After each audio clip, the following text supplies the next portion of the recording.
If you want to help Myth Vision Podcast grow, you can join our Patreon. There are different tiers, as well as help out with PayPal. Thank you so much. Don't forget to like, subscribe, share, and comment.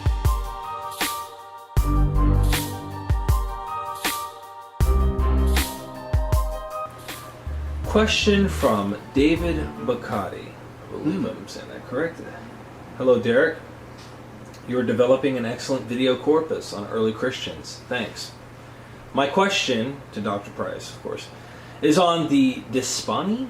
Desposyni. Desposyni, yeah. Desposnyi. The brethren of the Lord. Could Dr. Price elucidate on this topic?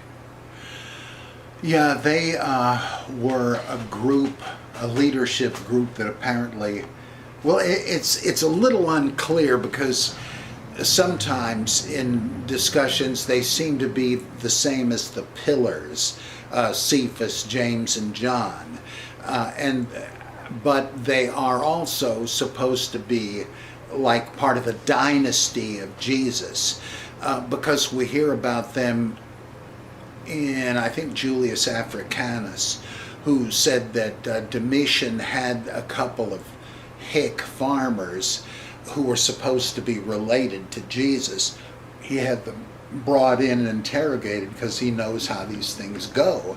If you're part of the dynasty of a fallen king, you may think it's your prerogative to seize the reins and make trouble and all that, because there had been such things before.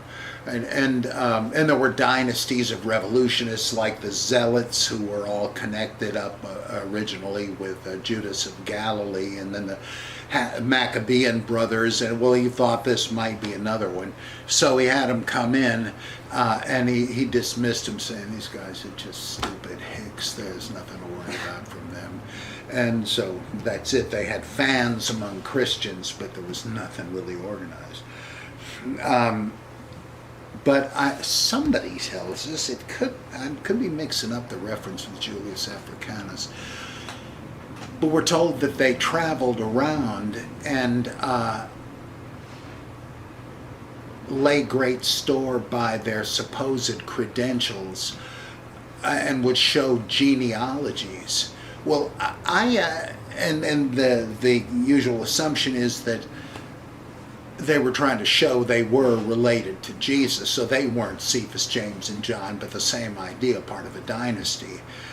But I'm not sure that's true. I remember reading about that and thinking it could be that these guys were traveling self-appointed priests, like the sons of Siva in, not Shiva, the Hindu god, but Sceva in I think Acts 19. The guys, it says this by a transcriptional error. It says there's 7 sons of a high priest named Siva, but as Hugh Schoenfield demonstrated, no, this is an error because Siva is Hebrew for 7. And so but later it refers to both of them, so there had to be just 2 of them. And they try to exorcise the one I call the Ephesian wild man, another version of the Gerasene demoniac, but it doesn't work, and he beats the stuffing out of him and sends him fleeing, bleeding, and all that, which is very well dramatized in the otherwise terrible Casper the Friendly Ghost movie. I used to date the daughter of Warren Kremer, who drew Casper, so I ought to know. He even drew a picture of Casper in my high school yearbook. So I'm something of an authority on the subject. A terrible movie. But in the beginning, there's this haunted house, haunted by the ghostly trio. And they try to have people exorcise it, but they get beat up and leave dejected one by one.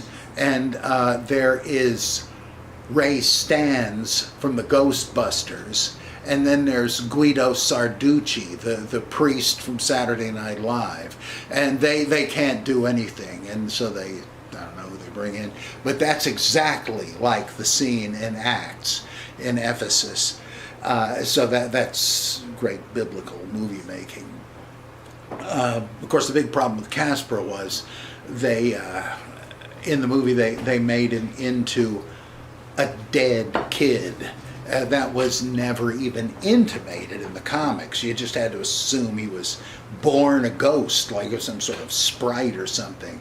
It really makes it creepy if he's a dead kid who's haunting you. Anyway, sorry. What the heck were we talking about? Brothers of the Lord? Or Yeah, right. Well, it seemed to me that that's just like the sons of Siva, who were would-be priestly exorcists, right? They throw that in. Sons of a high priest. A high priest? But that's like, it's like a shtick. There were various Jewish hucksters and charlatans. Juvenal tells us about people like that claim to be Hebrews, and because of the antiquity, the ring of antiquity and the thing.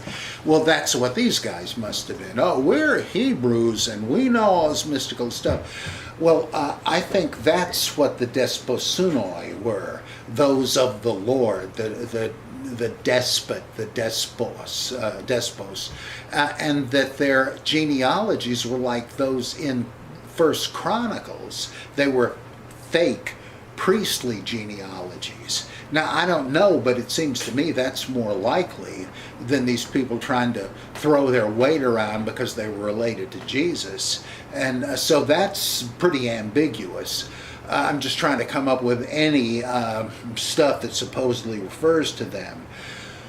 But whatever you want to call them, if they have anything to do with the pillars, that implies they are a rival leadership with a rival sect of Jewish Christians, as Harnack saw so long ago.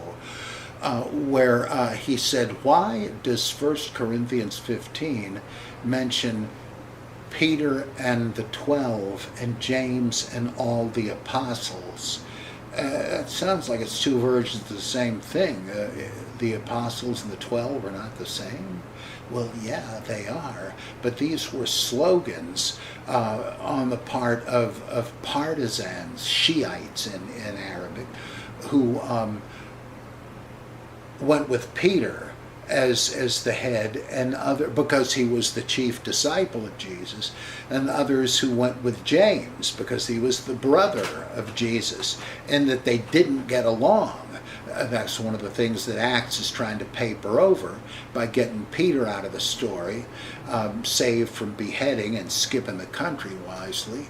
As Aristotle said when he fled Athens, knowing what had happened to Socrates, he said he was leaving lest Athens sin twice against philosophy.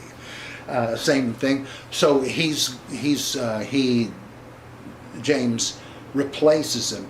That is to try to explain how they both were considered leaders, but not competitors. Well, same motive for the list of appearances in 1 Corinthians 15.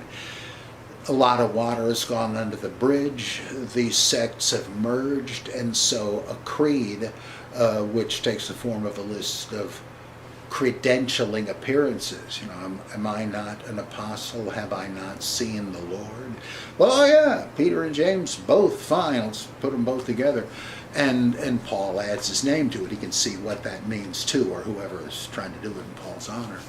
And so the desposyni would refer to Jamesian Jewish Christians. Interestingly, this, though a hypothetical reconstruction, sure fits what we read about Islamic origins, because there were two rival leadership groups there. There were the companions of Muhammad, early faithful disciples. I think his uncle Abu Bakr, and that terrorist bastard they killed was named for him. I hate to see the name. Oh, another terrorist bastard. Bastard was Osama bin Laden, which is another version of Uthman, who was the third successor. Right in the middle was Omar or Umar, same thing. And according to the story, it was Abu Bakr, and they all gave their allegiance to him. and then he died, because they were all pretty old men by this time. And then Umar took over until he died, and then Uthman. And Uthman was the one that gathered the variant copies of the Quran and had them standardized, if that really happened. And the fourth caliph was Ali, the cousin and adopted son of Muhammad. Well, the partisans of Ali, the Shiites, that's all that means, they thought that because of his blood relation to the Prophet, he should have been the first caliph, which means something like substitute, the secular leader of the Ummah, the Islamic community. Not really the Pope. He couldn't unilaterally make dogmatic or ritual changes, but he governed the community and was sort of a head of state. Well, the partisans of Ali thought he should have been the first caliph, but what the heck, they were willing to be team players. And each time one died, they thought, it's got to be Ali's turn now. No, well, all right, they knew the guys rolled, they wouldn't have to wait long. So, sure enough, fourth caliph is Ali. All right. And interestingly, Ali and Fatima, who was a daughter of Muhammad, were called the pillars, and the idea was that that they had traditions available to them about what the Prophet had done and said that the other faction, the companions, didn't have. They had a whole different stream of traditions, and so in a dynastic war, Ali was overthrown, and this was really there was really hell to pay after this, because this was a war and led to wars that have continued to this day between the Shiites, the partisans of Ali, and the Sunni, the traditionalists, and so the idea is that the Sunnis go along with the traditions, the sunnah of the companions, the caliphs, and the Shia go along with the traditions of the pillars. And the pillars, well, of course, even Ali died, so they kind of ran out of relatives, or did they? They figured, all right, well, they figured Ali was no mere caliph. He was divinely inspired, and he was the imam. Now that's more widely used, but it means the teacher. And when he died, his son became the inspired imam, and so on down the line. And then there were conflicting claims of succession as a result of that. And then you've got split-offs, those who thought Zayd should have been the fifth imam, and so they split. Others didn't think so, and they went on merrily.